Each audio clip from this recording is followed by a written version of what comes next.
Listo, entonces hoy 30 de mayo del 2023 nos encontramos en el TAC de fotogrametría y fotointerpretación. Vamos hoy a concluir con una parte teórica y vamos a comenzar con algo muy importante que es la parte práctica.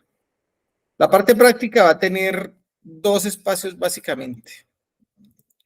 Por favor me confirma si estás viendo Jepsi. Sí. Sí, profe. Listo, listo, perfecto. Dame un momentico, organiza aquí, dame un segundito. Vamos a tener entonces una parte práctica. Vamos a hacer un recorderis, por favor, para que tengamos en cuenta dos elementos claves que vamos a trabajar. Voy a recordar, vamos a descargar imágenes Landsat 8, ¿cierto? Vamos a revisar en el USGS la información y el tipo de Landsat 8, recordándonos que aquí tenemos 11 bandas. Y vamos a trabajar también para cómo descargar el programa Sentinel. Es importante tener algo muy claro. Vamos a trabajar con el ArcGIS Desktop. ¿Sí? No tengo ArcGIS Pro. Trabajar con ArcGIS Desktop. Y ustedes van a hacer el ejercicio para trabajar en QGIS. Y lo vamos a compartir el sábado. ¿Listo? Va una pequeña tareita para que lo vayamos realizando. Hoy vamos a hacer toda la información de cómo bajamos imágenes Sentinel y cómo bajamos imágenes en Landsat. Hemos hablado de los programas Sentinel, el Sentinel 3, el Sentinel 5, ¿cierto? En este momento estamos trabajando con el Sentinel 2, vamos a trabajar Sentinel 2 con sistema, con Sentinel 2 vamos a trabajar la información. Digamos que ya estuve revisando, si bien van hasta Sentinel, el Sentinel digamos que tiene unas plataformas ya Sentinel 3, Sentinel 4, Sentinel 6 inclusive. Los programas Sentinel, hemos terminado, en la vez clase pasada habíamos terminado en el uso de los Sentinel de la corrección atmosférica, nivel 1C y nivel 2A. Ojo con esto, porque esta información cuando yo esté bajando las imágenes satelitales, debo tener en cuenta cuál es la imagen de corrección atmosférica que yo tengo. El nivel 1C es sobre la atmósfera y en las imágenes 2A son por debajo de la atmósfera y presentan una característica fundamental que tienen una mejor resolución. Entonces, yo debo tener claro muy bien qué nivel voy a utilizar. Recomendaciones. Puedo utilizar el 1C o el 2A. ¿Cuál recomiendo y cuál recomiendan las personas que trabajan, digamos, digamos las personas y la literatura de los grandes investigadores que utilicemos siempre la 2A, ¿cierto? Las imágenes 1C, ya todas las dos, tanto la 1C como la 2A están ortorrectificadas. Y la 1C está por encima de la atmósfera. Entonces, cuando yo vaya a revisar y vaya a buscar los parámetros para bajar la información, como lo vamos a ver ahora, debo recordar qué tipo de imagen, si la 1C o la 2A. La 2A, por debajo de la refractancia de niveles de la atmósfera, son datos más próximos a la realidad y por eso tienen un color más realista. Entonces, ojo con esta información. Si el 1C o el 2A es la imagen que yo voy a bajar. ¿Sí? El 1C, miren aquí la característica, tengo, perdón que yo estoy aquí como si estuviera en el tablero. Estas 1C, por estar por encima de la atmósfera, nos muestran una característica de color un poco disperso. Si yo tengo las 2A de esa misma imagen, voy a encontrar que esa información 2A es mucho más nítida. ¿Qué otra característica tenemos? El programa Sentinel tiene el Sentinel 3. Esta plataforma ya tiene instrumentos que nos permiten medir la elevación, la temperatura o el color de la Tierra y los océanos con gran precisión y confiabilidad. Este Sentinel 3 hace un monitoreo del clima y del medio ambiente y de los pronósticos marinos. Hay un Sentinel 5 o precursor.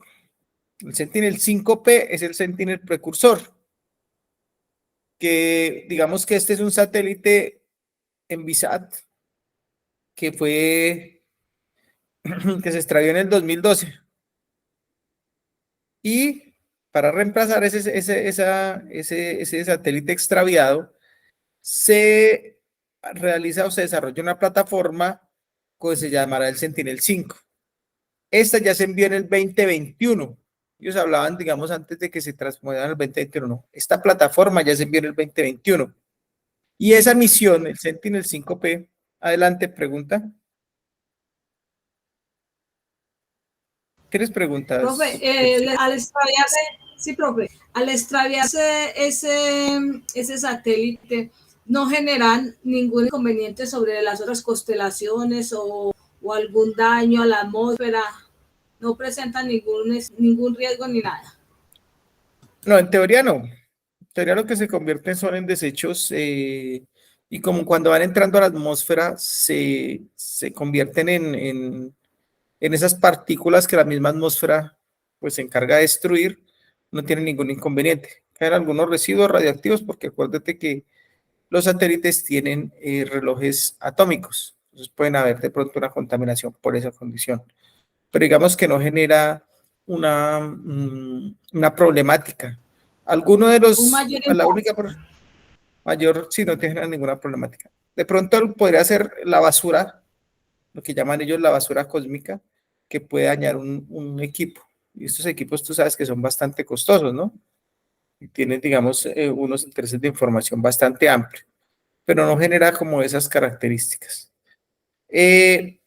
Decíamos aquí que la misión Sentinel-5P va a ser es un monitoreo de la atmósfera para mirar la calidad del aire, las contaminaciones como el ozono, el dióxido de nitrógeno y el dióxido de azufre. Entonces, ese es el papel principal de eso. Hay otra propuesta de mandar el Sentinel-4, que es el Sentinel Meteosat, ya de tercera generación, para revisar la atmósfera de nuestro planeta, pero este se encuentra en la órbita polar. Que una es geoestacionaria y otras son las polares y las semisincrónicas, ¿cierto? Hay un Sentinel-5, que es muy parecido al Sentinel-4, que se encargará de revisar los componentes de la atmósfera y va a ser enviado a una nave espacial EUMETSAT Polar System. Va a también tener una órbita polar, EPS. Y el Sentinel-6, que con las misiones de satélites del Jackson 2, o el Hudson 2, que ya se enviaron, sobre cálculos altimétricos de alta precisión, tanto en la superficie terrestre como en los océanos. O sea, cada uno de los programas Sentinel tiene una característica especial y tiene un interés especial. Ellos dicen siempre, los europeos dicen que ellos están interesados en simple y sencillamente tener digamos que, una observación atmosférica. Es el principio de ellos, ¿no? Estaba leyendo yo ahora que Rusia mandó, voy a revisar, que estoy mirando el celular para revisar, cómo se llamaba el satélite o la constelación de satélites que envió Rusia. A ver si fue, ¿dónde fue que lo leí? Que hablaba de que Rusia acaba de enviar un conjunto de satélites, ¿cierto? Y en ese conjunto de satélites, digamos que tienen un conjunto de observación, no es en esta página, en ese conjunto de observación, ellos buscan o pretenden poder cubrir la superficie de la Tierra. Te debo el nombre de esa constelación de satélites de uso meteorológico.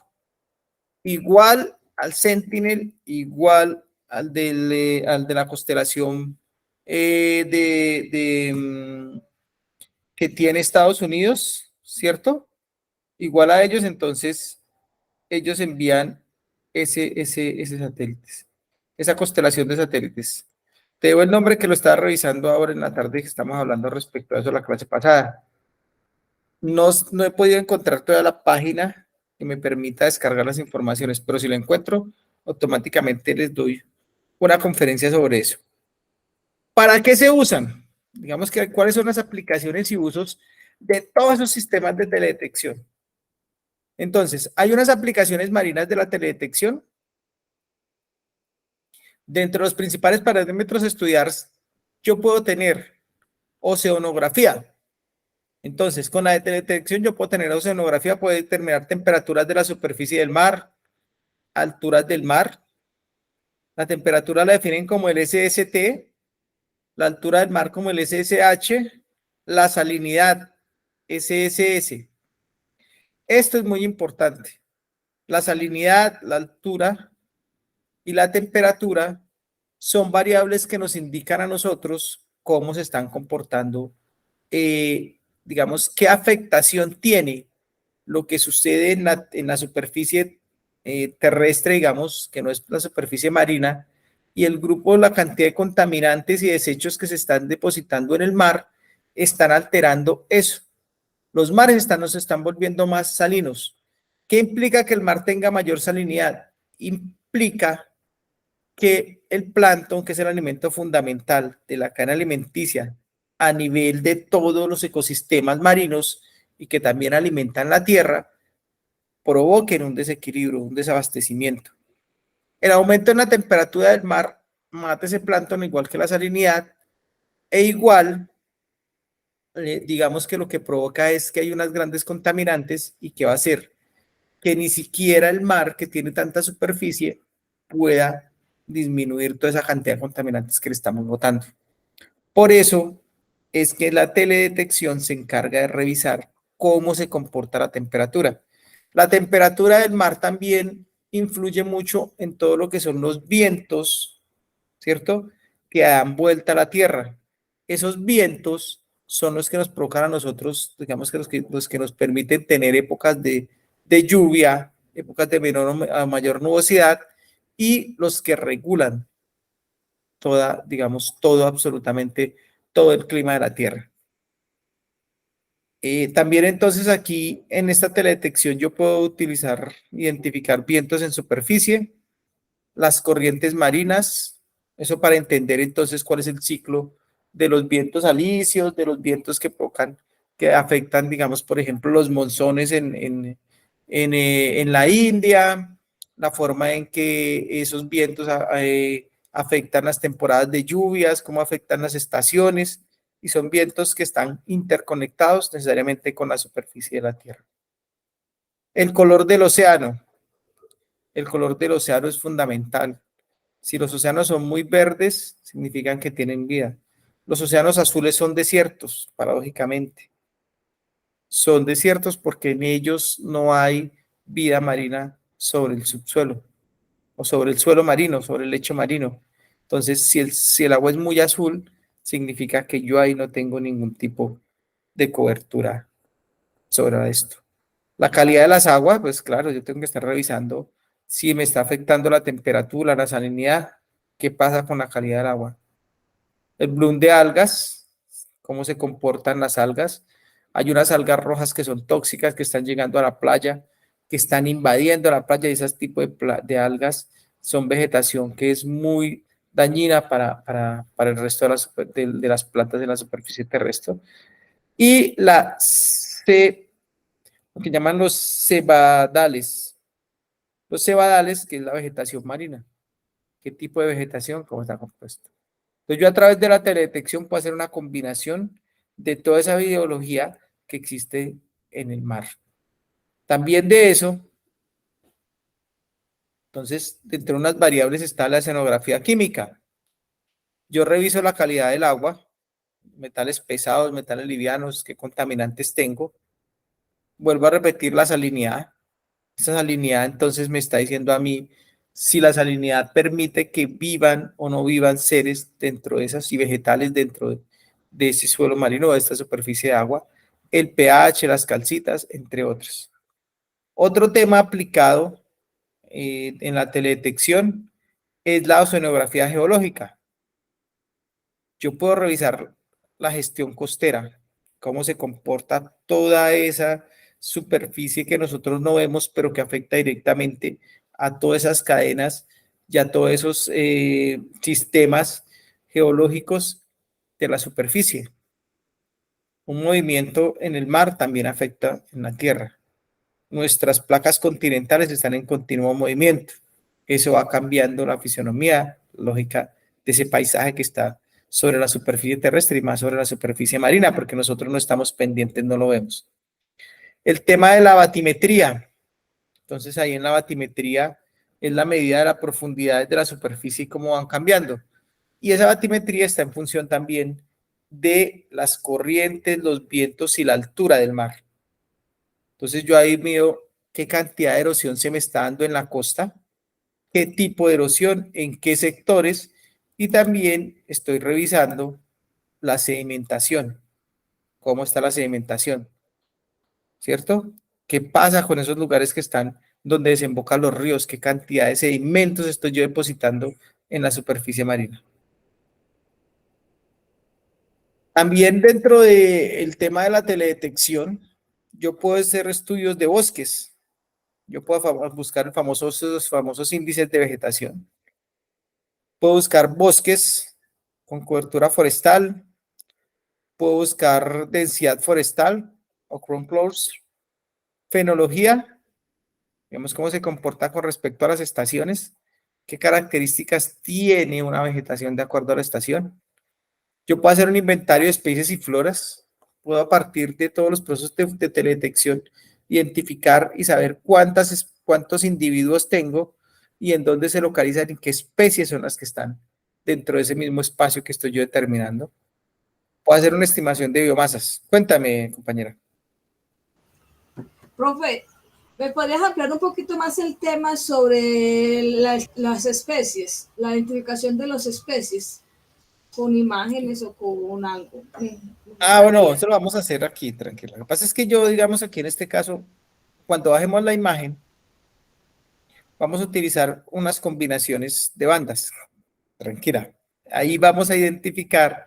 Entonces, ¿qué es lo que sucede nosotros acá? Nosotros utilizamos unas combinaciones. Ahorita te explico con las combinaciones de bandas, te voy a mostrar. Y en esas combinaciones de bandas, yo puedo identificar mejor agua, o mejor vegetación, o mejor construcciones, o color natural, o falso color.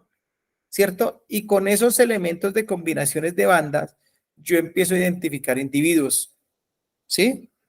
Esos individuos, ¿qué significa? De acuerdo a la localización, a la temperatura, a la lluvia, ¿cierto? A las características que tienen esas inventarios de especies forestales. Pero digamos que nosotros, ¿quiénes hacen el inventario de especies forestales? ¿Los biólogos o los Profe, forestales? ¿Sí o sí, no? sí, Nosotros profe. simplemente les damos es la imagen, la calidad de la imagen y la interpretación. Y ellos nos ayudan a nosotros a interpretar para hacer esos inventarios. ¿Sí? Nosotros lo que tenemos es la calidad de la imagen, le damos los parámetros de teledetección. Acuerda que nosotros compartimos y la idea es compartir el escenario o el espacio de conocimiento con otros profesionales para que con la combinación de esos saberes nosotros podamos construir una mejor interpretación de los análisis y de las imágenes. Dos clases anteriores hablábamos allá que cada vez que yo hago una lectura, yo puedo hacer una lectura mucho más tranquila, mucho más seria frente a lo que yo estoy haciendo, más profesional y hacer una mejor lectura de las imágenes y la detección en la medida de mi conocimiento y de la capacidad de conocimientos que tengo yo. ¿Cierto? Es por eso. Entonces también en ese ejercicio también entonces estamos mirando eh, cómo vamos con respecto a el tema de estimación de biomasa, la deforestación, ¿sí? Si estamos protegiendo o no bosques, pues la comparación entre estos dos, dónde yo deforesto, dónde recupero, y también algo muy importante, la prevención, seguimiento y evaluación de los incendios. Entonces yo puedo ir revisando en imágenes, haciendo comparativos como líneas de tiempo en la cual yo puedo ir mirando qué pasa con esos incendios. Hey, ¿dónde hay probabilidad de incendios? De acuerdo a la temperatura, de acuerdo a la época del año, ¿sí? Y de acuerdo a ciertos fenómenos de intervención del ser humano. Entonces, cómo esos incendios, cuándo se generan, hacia dónde se dirigen por el tema de los vientos, dónde debo yo controlarlos para evitar esas grandes, digamos, quemas de bosques. Eso se da mucho en España, en Canadá, en Australia, ¿cierto? Nosotros también lo vimos cuando tenemos épocas muy secas, en que nosotros vemos que se incendia la superficie de la tierra de una manera como grande, entonces uno dice, bueno, no hay trata de revisar. Hay otro tema muy importante en la detección. Adelante. Aló. Las quemas, ¿no me escuchan? Sí, ahora sí. Esos daños que se causan por las quemas es una de las actividades irreversibles, daños naturales. Digamos que las quemas, aquí hay una cultura, veo una cultura vamos a mirarlo en diferentes espacios, en diferentes escenarios. Por ejemplo, como las características de la cobertura vegetal de países como España, como Canadá, como Estados Unidos, tiene que ver con el uso de pinos, ¿cierto? El pino tiene una condición y es que el pino provoca ese tipo de incendios naturales. Entonces, son grandes extensiones de tierra que se incendian cuando estoy en verano. Y cuando entro el otoño, pues en el verano tengo vientos y tengo, digamos, la vegetación está más seca por las temperaturas, entonces se me generan incendios. Entonces, todas esas capas de pino que no son naturales, que incendian, provocan grandes incendios, ¿cierto? Se seca mucho la vegetación y provoca grandes incendios. Esos incendios son recuperables en la medida en que no haya una intervención y se haga una restauración, digamos, de apagar los focos y de que la naturaleza sigue ese ciclo, se va recuperando. ¿Qué nos sucede a nosotros? Que es un tema de deforestación. Nosotros tenemos una cultura, o el campesino tiene una cultura de quemar las malezas. Entonces, antes de empezar a arar, para empezar la siembra, él quemaba, ¿cierto? Hacía unas quemas controladas de espacios para poder preparar el suelo, para quitar toda esa maleza y empezar el cultivo.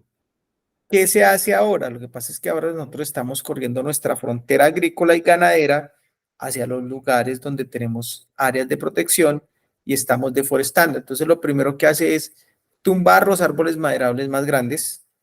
Luego viene un proceso de intervención en el cual empiezan a cortar los árboles medianos y la vegetación mediana y después hay una quema para provocar esos incendios. ¿Sí?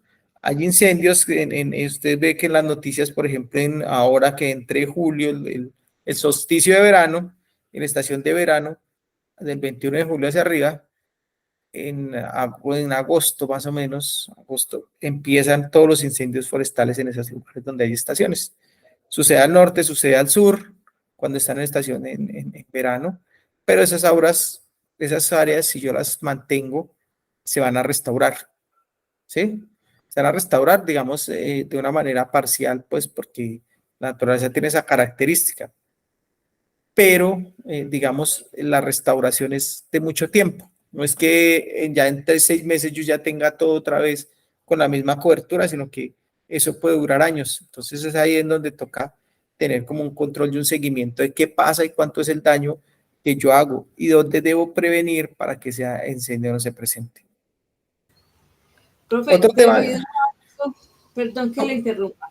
Profe, entonces nosotros también podemos analizar y prevenir esos daños que hace la minería, Claro, porque esa contaminación y, bueno, es la forma de subsistir de muchas familias, quizás también dependa de la de uno indirectamente. Pero, profe, yo veo y lo he analizado de otro punto de vista. Bueno, pues como muy infantil la expresión que le voy a decir, como una persona, es como ir a arrancarle un pedazo de piel a alguien. Así yo lo veo. ¿Cuándo le va a volver a salir esa piel a esa persona? Y si le sale, ¿cómo va a ser el proceso? Pues como esa falta de conciencia, esa falta de apropiación, mire que ellos mismos están haciendo daño. Mire que para los lados del Cauca, que es donde es la minería ilegal, entonces, contaminación al río, ¿de qué viven? De la pesca. Entonces, Pues yo veo como que es una cadena ahí de daños uno con el otro. Sí, lo que pasa es que es el tema inclusive aquí, ahora lo vemos también dentro de la aplicación, el tema de la minería tiene, y es muy fácil identificar imágenes con temporalidad. El mismo sector, en diferentes momentos, tú empiezas a ver la imagen, cómo interviene, y cómo ese mismo espacio se va bañando. Y lo que tú dices, pues digamos que la paradoja es un poco fuerte, ¿cierto?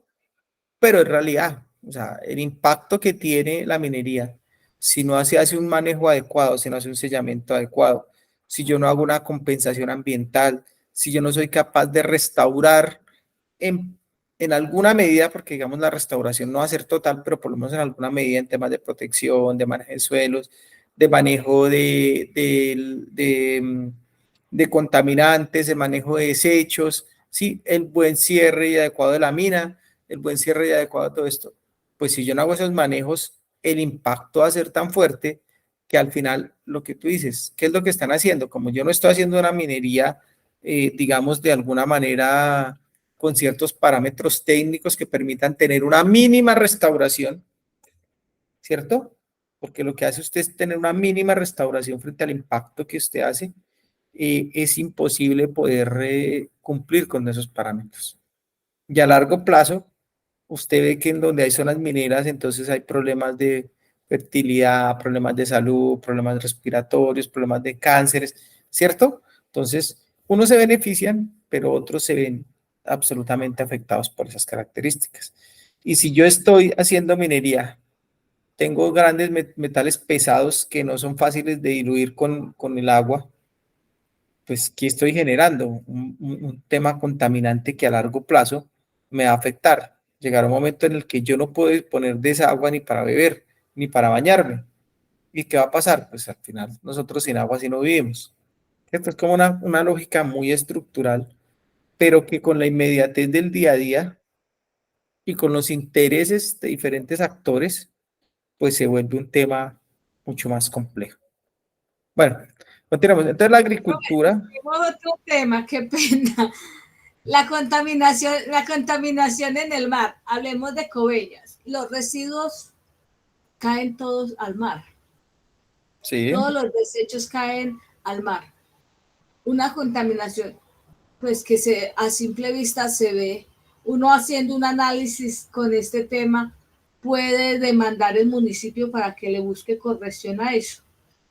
Esto es una herramienta, ya lo vamos a ver. Bueno, ya lo vamos a ver. Entonces tenemos las áreas de cultivos, pero vamos a explicar cómo lo estamos mirando. Entonces, en bosque ya tenemos una característica, yo lo paso con protección. Agricultura. Pues agricultura ya puede determinar qué tan extenso es mi cultivo, qué tipo de cultivos tengo, cuánto es mi producción, la cosecha, puedo pronosticar cosecha. Puedo seleccionar y vigilar las zonas agrícolas. Puedo evaluar los daños por sequías o inundaciones relacionadas con la vegetación y el clima. Todo esto es lo que se llama agricultura de precisión, ¿sí? En la medida en que yo sé cuán extenso es mi cultivo, qué tipo de cultivos tengo yo en esa extensión, ¿sí? Porque es que yo puedo combinar diferentes cultivos en diferentes extensiones. ¿Eso cuánto me va a producir a mí? ¿Sí? Si yo lo hago de manera técnica y responsable, yo empiezo a mirar cuánto es mi producción y empiezo a pronosticar cuánto voy a cosechar, ¿cierto? Y puedo vigilar esas zonas agrícolas. Bueno, ¿cuál es la mejor zona agrícola? ¿Cuál es el mejor suelo? ¿Cuál es el suelo que tengo que dejar reposar? ¿Cuál es el suelo que voy a intervenir? Y eso lo hago con agricultura de precisión, ¿sí? Y con teledetección. Acuérdense que para eso utilizamos todo el tema del espectro electromagnético. Puedo mirar qué impacto tiene si hay una sequía o una inundación sobre los cultivos. Puedo hacer control de plagas y enfermedades. Puedo detectar estrés de metabólicos, hídrico o nutricional, si hace falta agua o si sobra agua, si hace falta algún tipo de fertilizante, ¿sí? En dónde está, cuál es el sector que lo está sufriendo más, cuál es el que está sufriendo menos, y pueda ayudar para que los cultivos sean más extensos. Y la famosa vedette que ahora hablamos de la agricultura de precisión, que al final es la combinación de todos estos a partir de la teledetección en UAVs. ¿cierto? Pero también yo tengo unas formas de detectarlo con imágenes satelitales, que es una combinación de bandas y de imágenes. Yo también puedo hacer un monitoreo o una monitorización urbana, ¿cierto? Para las áreas urbanas, pues con la teledetección yo lo que hago es la extensión de crecimiento urbano a nivel global y regional. ¿Qué es lo que nosotros más hacemos? Mapas. Hacemos mapas de zonas. ¿Sí? En esos mapas de zonas, cuando hablamos de catastro, nosotros hablamos de la manzana, del predio, del uso, ¿cierto? Eso es lo que hacemos nosotros a través de la teledetección. Eso es pura de teledetección. Mapas que después se pasan a sistemas de información geográfica para modelarlos, para ajustarlos, para corregirlos y ponerlos luego en función de otras de la cartografía urbana general. Procesos de urbanización, ¿cierto? ¿Cómo está la urbanización? ¿Dónde se concentra? ¿En qué lugares se especifica? Analizar y prever tendencias de crecimiento y transformación de usos del suelo. ¿Cómo está creciendo una ciudad? ¿Hacia dónde debe crecer? ¿Cómo cambio yo? Hablábamos con algunos otros compañeros, hablábamos de cómo Medellín dejó de ser una ciudad de 2 pisos a convertirse en una ciudad en altura, ¿sí? Yo puedo monitorear todo esto. Yo puedo prevenir tú me preguntabas en un taller de que si podíamos utilizar las imágenes y la teledetección. Sí, yo puedo prevenir la degradación y la polución del medio ambiente. Yo puedo utilizar sensores que me permiten a mí medir todas esas variables. Hey, ¿dónde está la gente? ¿Qué tipo de contaminación tengo? ¿Cierto? También puedo hacer un análisis económico global. ¿Dónde está la población? ¿Dónde se está transformando las áreas agrícolas en áreas de segunda residencia, que es lo que llamamos la pérdida de la actividad agrícola? ¿Dónde se está localizando la actividad comercial? ¿Dónde se está desarrollando la actividad industrial? Digamos que son procesos que yo puedo estar pendiente de hacer con teledetección. Entonces, todo lo que normalmente hacemos con GIS siempre parte de un problema de teledetección, con imágenes, llámense de satélite, llámense de radar, llámense de cualquier imagen, fotogrametría. Acuérdense que el catastro nosotros lo partimos, cuando nosotros arrancamos catastro, hacemos un mapa de zonas, de usos, de actividades, y lo planteamos a través de un ortofotomapa. Entonces, ¿qué hacemos nosotros? Un proceso de teledetección. Eso es lo que hacemos nosotros cuando comenzamos todo un proceso. Es que, profe, yo estoy haciendo avalúos, entonces para mí la teledetección usted también le ayuda, porque usted coge una imagen de satélite, coge una imagen de cualquier característica de muy buena resolución y a partir de esa imagen usted puede captar la información que usted tiene. ¿Sí o no? Eso es lo que sucede. ¿Sí?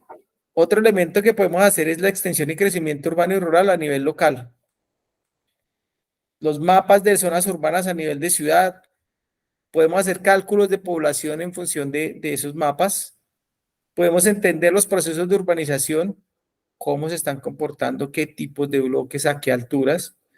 Podemos hacer planificación de áreas de infraestructuras, de puertos, aeropuertos, carreteras, de acueductos, de líneas eléctricas. Todo esto lo podemos hacer a través de la teledetección. Hacemos la detección de construcciones clandestinas. Yo puedo hacer un seguimiento en dónde no deben construirse y dónde se está construyendo, porque hay zonas de riesgo, porque hay altas pendientes. Todo esto lo hacemos nosotros a través de la teledetección. Podemos también analizar la vulnerabilidades y riesgos. Esto es importantísimo. ¿Dónde nosotros hacemos vulnerabilidad de riesgo? ¿Dónde están esas áreas donde hay zonas de riesgo por inundación, por venidas torrenciales, por cualquiera de las variables? Entonces yo puedo hacer ese monitoreo ahí. Y si hay un evento, llaman un desastre, si hay un evento, yo puedo hacerle un seguimiento. Pues hubo una explosión volcánica. Bueno, ¿cómo está la explosión? ¿Por dónde se dirige? ¿Hacia dónde va? Hubo una inundación. ¿Qué personas afectó? ¿Cuál es el sector que yo tengo que restringir el uso? Las condiciones para poder entrar en esos procesos. Y también un análisis económico regional, que me habla de la población, la pérdida de la actividad económica por el aumento de la vivienda y los cambios de uso, la localización de la actividad industrial, dónde está la activización del comercio, entre otros elementos que hacen parte de lo que es el análisis económico regional.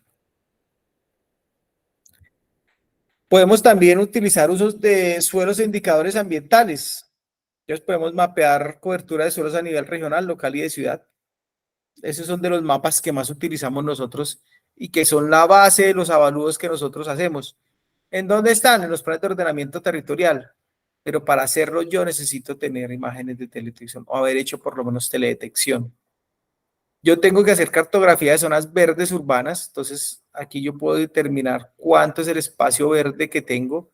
Por eso por allá en el plan de ordenamiento territorial le piden que dé la densidad por habitante, ¿cierto?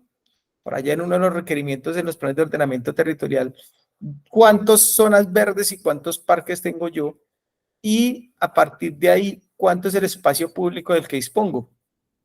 Eso es lo que me ayuda a mí, todas esas zonas de caracterización de zonas urbanas. Entonces yo puedo identificar qué es un espacio verde, qué es un espacio, de qué tipo y clasificarlo. Las caracterizar y estimar las zonas selladas y de drenaje, todas las inundaciones. Entonces, a partir de las zonas de riesgo, pero entonces yo también tengo un inventario de cuántos cuerpos de agua tengo, de qué tipo son, qué longitud tienen y hacia dónde se dirigen. Estudiar las islas de calor urbano. Esto es muy importante. Ahí está, el confort de las ciudades depende de las estructuras 3D de los edificios, su geometría, el material de construcción, las áreas verdes. Si yo solamente me dedico a llenar con estructuras 3D de edificios, lo que va a pasar es que, y yo quito toda esa cobertura verde que tiene el suelo, lo que voy a generar son unas islas de calor urbano. ¿Por qué? Porque como hay tanto cemento, no hay zonas verdes, está la refractancia del sol en esos espacios que generan grandes espacios con grandes temperaturas. Entonces ahí se me empiezan a crear espacios o islas de calor urbano. El Parque de las Luces en Medellín, un ejemplo claro de eso.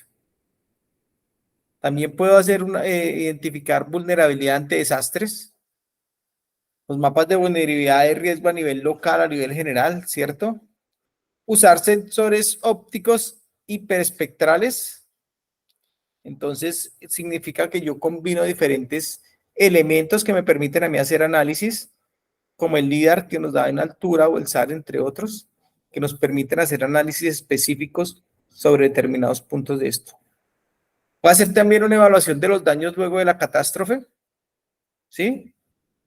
Y una teledetección urbana a muy alta resolución, que permite el análisis a nivel de objeto, de edificio, de carretera, de puente, hacer una detección y modelación de estructuras, modelados 3D en edificios, catástrofes, entre otras.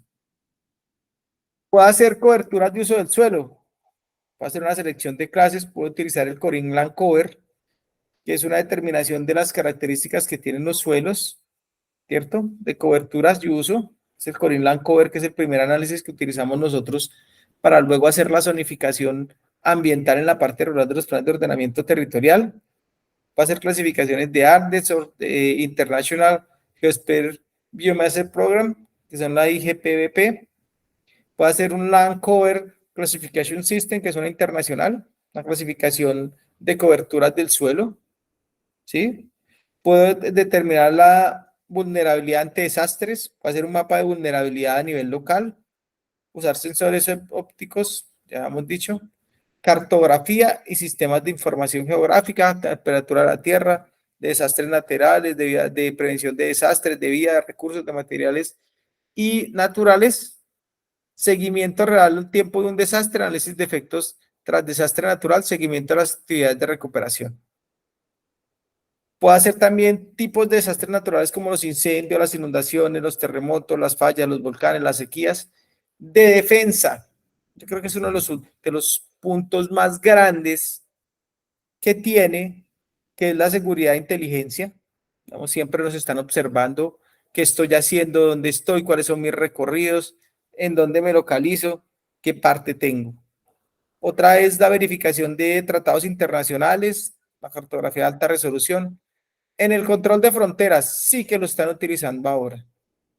El control de fronteras es fundamental para eso. La gestión de emergencias. Cuando tengo una emergencia, identifico dónde está. Yo les decía que hay drones, inclusive, que yo puedo utilizar y que utilizan los bomberos con imágenes esas imágenes son de tipo de temperatura, ¿cierto? Térmicas, infrarrojo térmico, ya se me está olvidando el nombre, y en ese tipo yo puedo entonces utilizar e identificar todas y cada una de las características que tiene ese incendio. Puede identificar cuál es el cuerpo de mayor calor que tiene. Lo explicaban, si yo necesito, estoy en un edificio y tengo la ventana cerrada, ¿dónde está el foco de calor? ¿Qué pasa si yo rompo el vidrio y entonces resulta que si yo tengo una cámara térmica puedo determinar cuáles son los puntos más fríos, cuáles son los puntos más cálidos a atacar? ¿Qué pasa si yo rompo una ventana? ¿Qué pasa si yo tumbo una puerta? ¿Cierto? También tiene una aplicación en seguimiento de fronteras porque eso es lo que utilizan mucho los Estados Unidos para el manejo de la frontera con los países, digamos, con México, para evitar las grandes migraciones. Tiene aparatos que se encargan de hacer una revisión permanente, periódica de la frontera, de toda la frontera, y en las noches también tienen cámaras térmicas que permiten hacer eso. Gestión de emergencias, pues obviamente cuando yo tengo un problema de emergencia, el primero que reacciona pues, son las entidades a cargo de eso, entonces debo estar preparado para cualquier evento o situación de emergencia. Monitorear el desastres naturales, entonces debo estar pendiente de cómo se está comportando y cuáles son las zonas susceptibles según los estudios, y a partir de ahí hacer un seguimiento permanente para evitar inundaciones o avalanchas o derrumbes o cualquier tipo de emergencia que se presente. Otras aplicaciones muy utilizadas es la geología. A partir de la teledetección, lo que tú me decías, yo puedo revisar los tipos de minerales que tiene el subsuelo. Eso es lo que hacemos siempre. Entonces, yo ya sé, digamos que los países que tienen mejores sensores, que los tienen aplicados, ellos saben en dónde está la mayor cantidad de recursos del mundo. Si lo quisiéramos hacer para nosotros, nosotros deberíamos mirar cómo se comportan esos minerales, cuál es la cantidad, inclusive yo puedo hacer volúmenes y representaciones volumétricas de cuál sería la posibilidad de explotación y el tiempo de explotación de un recurso en una mina. ¿Sí? Y lo puede hacer a través de lo que llamamos la teledetección. También puede hacer la sedimentación de los ríos, los temas de erosión costera, erosión fluvial, erosión por venidas más en altas pendientes. Entonces, yo utilizo la teledetección en cada uno de esos. También puedo, digamos, identificar la humedad del terreno, que eso nos permite asociarla mucho al tema de agricultura. Y puede hacer algo que utilizamos nosotros, los modelos digitales de elevación del terreno. Señorita Jepsi, ¿qué son los modelos digitales de elevación? ¿Qué estás ahí, Jepsi? Jepsi, ¿se fuiste? Bueno, entonces los modelos digitales de elevación son la representación en 3D de esas curvas que nos permiten identificar los cambios que tengo yo en el terreno. Normalmente a partir de estos modelos digitales de elevación yo puedo hacer luego las curvas de nivel y con esas curvas de nivel puedo yo mirar cómo es la topografía del terreno. Aunque digamos uno tiene una observación desde el ojo humano, pero a través de esos modelos digitales de elevación, que son modelos raster, yo los puedo convertir en lo que llamamos las curvas de nivel. Lo puedo utilizar para arqueología, para búsquedas arqueológicas, muy usados de identificación de los sectores, en representación, identificación, y para la geodesia. Para la geodesia es muy útil todo este tema. Adelante, Jepsi. No, profe, Jepsi. como con problemas con el sistema he tenido últimamente. Desde que salí a Yes Pro, profe, he estado llorando para hacer todo. ¿Sí? No, Bueno. profe, Me estabas preguntando sobre el modelo digital de elevación de los terrenos. Sí. Cuando lo interpretas como los niveles como las curvas que tiene la Tierra, como el nivel, como la topografía que presenta. Los cambios en alturas, en los diferentes elementos que tienen un proceso. ¿Cuál es la diferencia de un modelo digital de elevación del terreno? ¿Qué es un modelo qué? ¿Vector o raster?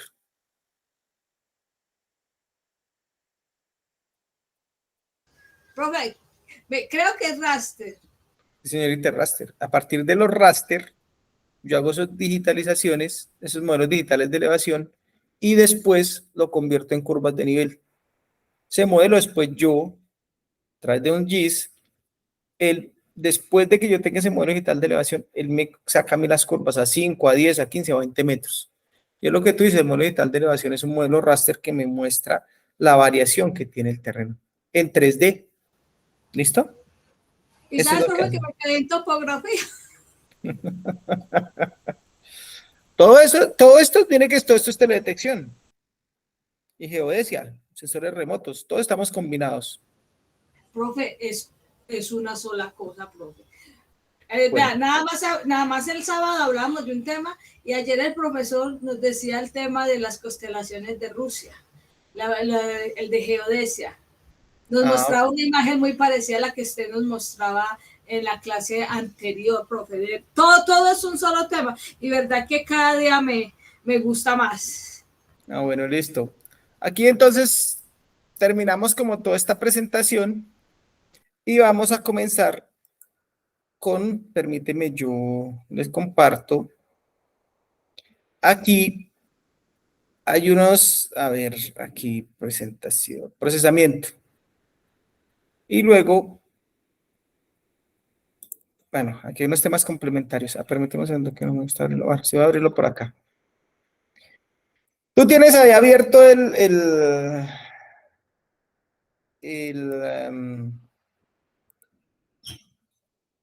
tienes abierto el manualcito, ¿sí?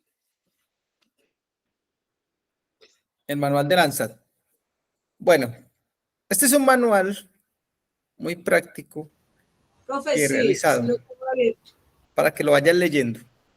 Entonces, yo te lo voy presentando, pues para las personas que van a ver la grabación. Vamos a hacer primero hoy solamente como la lectura general y el sábado sí necesitamos automáticamente que tengan disposición. En todas cosas, que tengan buena conexión a internet, porque vamos a bajar unas imágenes satelitales de Landsat y de Sentinel. ¿Ok? Entonces, ¿qué es lo que nos dice acá? Hablamos de las imágenes en Landsat 8. Inclusive, pues la podemos aplicar a Landsat 9, también la podemos revisar cuando estemos con el SGS. Que pues hablamos que era un programa, eso lo hemos visto desde el año 72, ¿cierto? Que tenían unos satélites de vigilancia terrestre para generar cartografía y digamos que en esa época era una apuesta muy, muy grande, ¿cierto? Pero digamos que la NASA y el Servicio Geológico de los Estados Unidos comienzan una misión que va en el tiempo y que lleva mucho tiempo. Y lo que ha hecho esa misión, pues digamos que siempre se dice, y vuelvo y lo reitero, y lo reiteraré muchísimas veces, ese sistema de observación no fue tan inocente, siempre tuvo un cúmulo un poco militar por el tema de la Guerra Fría, pero que a medida que ha mostrado bondades, pues se ha abierto al estudio de lo que es las personas y el estudio científico. Entonces ellos hacen una misión desde el 72, empiezan a observar la Tierra en diferentes procesos, Landsat 1, Landsat, y los más comunes después abren el Landsat 5, Landsat 6, Landsat 7, Landsat 8 y ya viene el Landsat 9. Digamos que es el único sistema que ha permanecido en el tiempo, que repite y que hace observaciones de manera repetida de cada una de estas partes del territorio. Digamos que una de las características que el Landsat 8 es que se llama el Landsat Data Community Mission o LDSM. Cuando yo vaya a buscar en el Servicio Geológico de Estados Unidos tengo que saber qué emisión estoy hablando. Por eso hablo del LDSM, que me refiero a que yo sé que son de la serie de Landsat 8, que son multiespectrales y que tienen diferentes condiciones.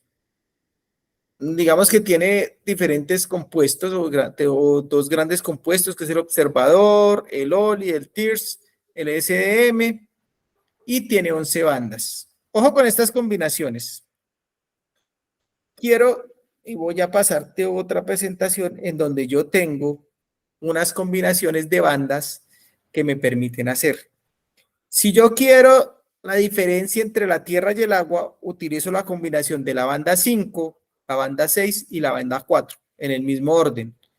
Si quiero identificar zonas de agriculturas, debo utilizar la banda 6, la banda 5 y la banda 2.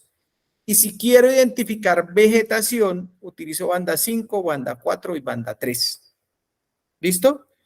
Esas combinaciones, igual te voy a mandar un Word y lo vamos a tener aquí también en presentación para que ustedes tengan siempre esas combinaciones. Vamos a hacer un ejercicio. Vamos a hacer un ejercicio de combinación de las bandas que tenemos. Vamos a bajarlo a un raster de 30 metros, ¿cierto?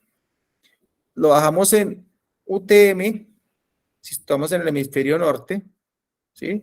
O estamos en el hemisferio sur, tenemos que tener cuidado en qué versión lo vamos a bajar. Vamos a combinar un RGB, un color verdadero 432, uno de vegetación 543 y uno de esos del 0546 para revisar cómo se comportan esas combinaciones. Podemos hacer varias combinaciones para que miremos cómo se va cambiando la imagen y qué va representando esa imagen. Luego, vamos a combinar la banda 8, que es la banda pancromática, que tiene propia del, digamos, del Landsat. Vamos a hacer un pan chart, y vamos con ese pan chart, lo que vamos a trabajarlo una rasterización de 30 metros a 15 metros. Vamos a reproyectar ese raster, y ese raster de proyectado lo vamos a exportar en un raster en un modelo TIFF. Ese es el gran ejercicio que vamos a hacer. ¿Listo? Como estamos muy sobre el tiempo ya, vamos a ingresar. Vamos a hacer, antes de comenzar, vamos a dejar aquí. Voy a entrar a un navegador, a mi navegador, a cualquier navegador. ¿Listo? Y voy a buscar, permíteme aquí, yo entro a Google primero porque es que el navegador es más complicado. Entro a Google y en Google voy a buscar el permíteme que se me perdió. El SGS. Permíteme que se me perdió aquí está. Este es acá. Voy a entrar al USGS. ¿Listo? Voy a entrar al USGS.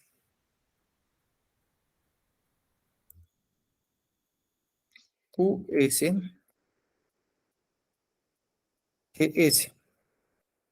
Air Explorer. ¿Listo? En el USGS Air Explorer, yo tengo, cuando ingreso, me va a salir una página con estas características. ¿Listo? Vamos ahí, compañerita. Si yo tengo un login, si yo ya me he inscrito, yo hago un login, ¿cierto? Un usuario y una contraseña. Si yo nunca he entrado a bajar, yo tengo que diligenciar este aplicativo en crear un nuevo usuario. Aquí me pide que por favor tenga en cuenta utilizar caracteres y no utilizar caracteres especiales como punto, arroba, guiones bajo, ¿cierto? O guiones medio. Entonces me va a pedir un nombre, un usuario, un nombre para continuar. Y a medida que yo voy haciendo eso, con ese usuario y con ese password, me va a pedir un conjunto de preguntas para desarrollarlos. ¿Tú ya tienes usuario, compañera?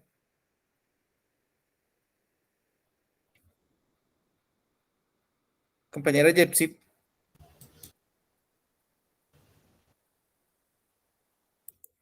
Sí, profe. Bueno. Entonces, los que no tienen usuario tienen que complementar muy bien esta información. ¿Listo? ¿Por qué? Porque esto le va a pedir nombre, usuario, dirección, teléfono, correo, recomendaciones.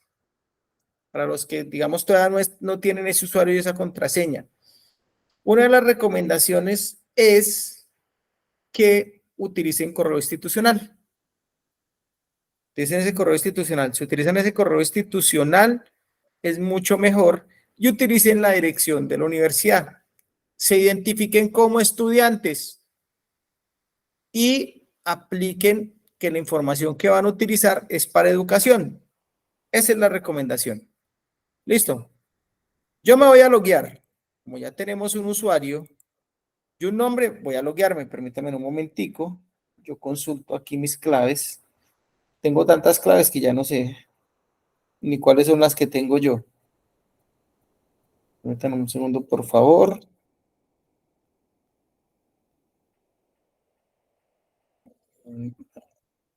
Explorer. Se me perdió, preciso.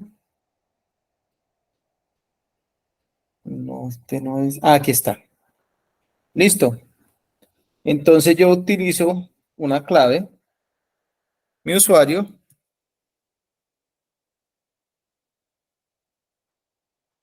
¿cierto?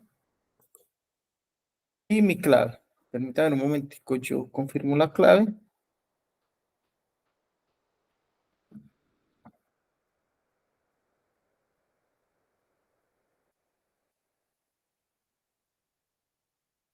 Ingresemos.